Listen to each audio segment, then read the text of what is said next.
जय हिंद जोहार। मैं अमरीश कुमार आरएआई अकेडमी से।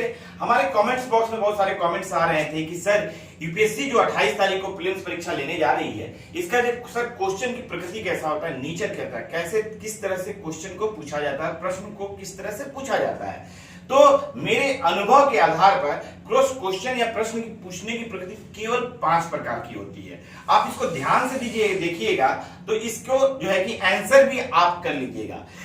यूपीएससी का प्रश्न को आंसर करने के लिए आपको बचपन से लेके अभी तक जो भी आपने पढ़ाई किया है उसको ध्यान में रखते हुए आपको आंसर करना चाहिए। और ये तुक्का मारने का एक बहुत इंपॉर्टेंट प्रकृति है, बिना तुक्का मारे आप पास नहीं हो पाएंगे। यूपीएससी के बहुत ही क्वेश्चन जो है कॉन्फिडेंस के साथ आप 20 या 25 ही सही कर पाएंगे। बाकी जो क्वेश्चन का आंसर जो है आप जो एलिमिनेट करके निकाल कर अपना तुक्का मारेंगे। एलिमिनेट करके मतलब उसे छांट कर निकाल के आपको तुक्का मारना है और तुक्का आपको सही मारना है। इसलिए आपको बहुत सारी जानकारी इकट्ठी करनी पड़ती है और बहुत सारी आप पढ़ाई करते हैं और बचपन से लेके अभी तक जो भी आपको ज्ञान प्राप्त हुआ है उसी के आधार पर आप तुक्का मार के प्रीलिम्स को क्वालिफाई करते हैं। बिना तुक्का के आपको नहीं प्रीलिम्स क्वालिफाई करेगा। और तुक्का क्या है? तुक्का है जो आपके मन मस्तिष्क में पहले जो स्ट्राइक करता है आंसर, उसको लेकर आप चलिए। आप उसको बाद में चेंज कीजिएगा, देखिए बहुत सारे प्रश्न गलत हो जाएंगे। तो जो भी पहला आंसर स्ट्राइक होता है उसको आप आंसर कीजिएगा तो आपका जरूर वो क्वेश्चन सही हो जाएगा। क्योंकि आपके सबकॉन्शियस माइंड में जो आपका माइंड है उसके अंदर पहले से वो डाटा सुरक्षित होता है, जिसके कारण कि आप उसको आंसर सही कर पाते हैं। अगर वो आपने किसी और ज्ञान के आधार पर उसको फिर से चेंज किया तो फिर वो गलत होने की बहुत ज्यादा संभावना होती है। तो आज हम लोग पहले डिस्कस करेंगे कि किस तरह के क्वेश्चंस आते हैं उसको कैसे सही करेंगे। सबसे महत्वपूर्ण बात है कि कैसे सही करेंगे।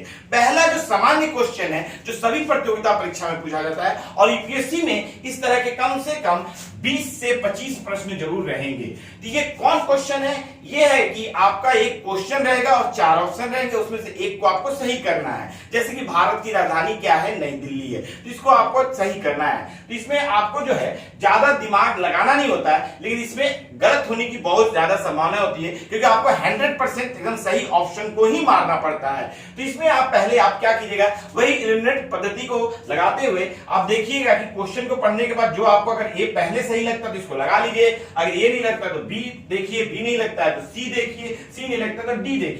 तो आप जब देखिएगा तो आपको आपका सही आंसर मिल जाएगा और आप उसको लगा लीजिएगा। तो आप चारों ऑप्शन को एक एक करके देखिएगा, जैसे ही सही आंसर मिलता है तो उसको आप लगा लीजिए। बाकी ऑप्शन पे ज्यादा ध्यान नहीं दीजिए। अगर ध्यान देना है तो एक बार और अच्छे तरीके से ध्यान दीजिए, लेकिन जो आपको पहले स्ट्राइक कर रहा है उसको जरूर आप लगा लीजिए। ये हुआ पहले तरह का जो क्वेश्चन है, जो सिंपल क्वेश्चंस होते हैं उसके बारे में मैंने बताया। दूसरा क्वेश्चन सबसे महत्वपूर्ण यूपीएससी में बहुत ज्यादा पूछा जाता है और इसकी भी संख्या लगभग 25 के लगभग होती है। ये क्वेश्चन 20 से 25 क्वेश्चन ये भी होते हैं सही और गलत। सही और गलत दो तरह से पूछे जाते हैं, जिसमें आपको की चारों ऑप्शन दिया रहेगा और चारों ऑप्शन प्रश्न के बाद 4 ऑप्शन दिए रहेंगे और चारों ऑप्शन में आपको सही को पहचानना है या गलत को पहचानना है। तो आप पहले ए को देखिए, अगर सही लगता है तो इसको सही कर लीजिए। अगर ये नहीं सही लगता तो बी को देखिए, इसको गलत काटते हुए, फिर बी को देखिए, ये सही लगता ठीक है, नहीं तो इसको गलत काट दीजिए। सी अगर सही लगता है तो इसको देखिए, नहीं तो सी को काट दीजिए। फिर डी अगर सही लगता है तो इसको देखिए और डी को सही कर दीजिए। तो जो आपको जैसे ही सही मिल जाएगा तो सही कर दीजिए। अगर गलत पूछ रहा जैसे ही गलत मिल जाएगा उसको गलत कर दीजिए। बाकी का ऑप्शन आप नहीं भी देखिएगा तो चलेगा, लेकिन एक बार आप ना फिर से चारों ऑप्शन को देखिएगा तो और एक्यूरेसी में पहुंच जाइएगा। ये दूसरे प्रकार का आपको जो है कि प्रश्न होता है। तीसरा प्रश्न सबसे महत्वपूर्ण होता है, इसकी संख्या लगभग 30 से 35 तक होती है। ये होता है आपको एक ही क्वेश्चंस रहते हैं और क्वेश्चन के नीचे 1 2 3 4 5 जो है आपको सही ऑप्शंस दिए रहते हैं, सही और गलत ऑप्शंस दिए रहते हैं और उसके नीचे आपको अपने आंसर को चूज करना होता है। जैसे कि क्वेश्चन 1 हुआ कि भारत की राजधानी नई दिल्ली है, तो इसके नीचे आपको एक रहेगा कि हाँ नई दिल्ली है तो इस समय बनी, दूसरा रहेगा कि नई दिल्ली को सबसे पहले कौन दिल्ली बनाया, फिर नई दिल्ली के अंदर क्या क्या आता है। तो इस तरह से 3-4 ऑप्शंस रहेगा।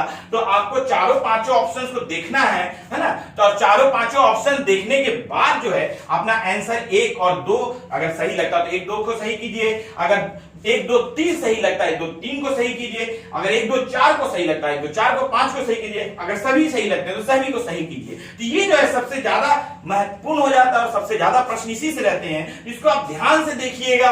इसमें अगर सही पूछ रहा है तो आप जैसे ही ऑप्शन देख रहे हैं, अगर वो सही नहीं मिला तो उसको काट लीजिए, फिर दूसरा अगर सही नहीं मिला उसको काट लीजिए। तो आपको इस तरह से 1 4 5 मिल जाता है तो 4 1 4 5 मान सही कर दीजिए। अगर एक ऑप्शन आपको नहीं भी मिल रहा है, आपकी जानकारी नहीं, लेकिन ऑप्शन देखने से आपको उसका जानकारी करके आप एलिमिनेट करके उसको सही कर लेंगे। मान लीजिए किसी एक प्रश्न की जानकारी लेके 2 को आपने काट लिया और ऑप्शन देखने से आप 2 जानते हैं और 5वां नहीं जानते हैं, तो भी आप आंसर को सही कर लेंगे। तो आंसर एलिमिनेट करके अपने दिमाग को लगाकर सही करना है, ना कि पूरा ज्ञान आपको होगा तभी सही होगा।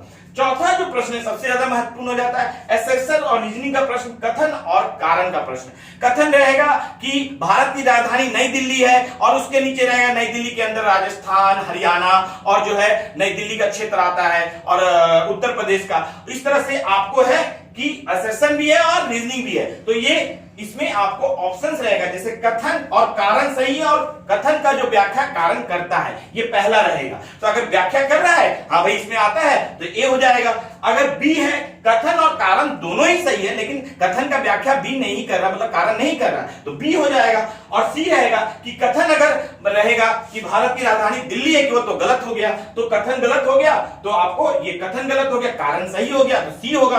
और अगर डी है, कथन सही है लेकिन कारण गलत है तो कारण गलत होगा तो डी लगेगा। तो ये चौथा जो है प्रश्न बहुत महत्वपूर्ण हो जाता है। ये कभी कभी 2 4 5 कभी कभी 10 तक आता है, तो ये 5 से आप 10 तक इसको लेके चल सकते हैं।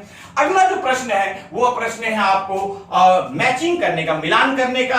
आपको 4 ऑप्शन रहेंगे, एक का इधर, एक का 1 रोमन में रहेगा और एक जो है आपको 1 2 3 में रहेगा नंबर में। तो इसको भी आप देखिएगा तो मिलान करना होता है, ऐसे ऐसे मिलान करना होता है और उसी के आधार पर जो है कि आप ऑप्शन को देखते हैं। आप देखिएगा कि यूपीएससी के ज्यादातर ऑप्शन जो है ए और सी एक साथ लगेगा कि सही है और बी और डी एक साथ सही है। तो आप एक भी ऑप्शन को अगर गलत कर लेते हैं तो आपको एक मिल जाएगा ए, लेकिन ए और सी को में ही दिखेगा वो चीज, और जब तक तीनों को आप सही नहीं करते हैं तो चौथा निकलेगा नहीं। यूपीएससी का बहुत ही ज्यादा ये ट्विस्टेड क्वेश्चन होता है, इसलिए आपको 3 को सही जानना पड़ेगा। लेकिन इसका आंसर इसी तरह होता है कि ए अगर सही दिखेगा और सी, यानी कि बी और डी दिखेगा। अगर बी दिख रहा है सही तो डी दिखेगा, उसका ए और सी नहीं दिखेगा। तो आप चूज कर सकते हैं, 2 में आप कर लेंगे, लेकिन 2 के लिए भी आपको कम से कम 3 का ज्ञान होना चाहिए। इसको इसी तरह एलिमिनेट करके आपको इसको सही करना है। तो मैंने जो है आपको 5 तरह के जो है आपको प्रश्न की प्रकृति बताया। आप इस आधार पे जो है एलिमिनेट करके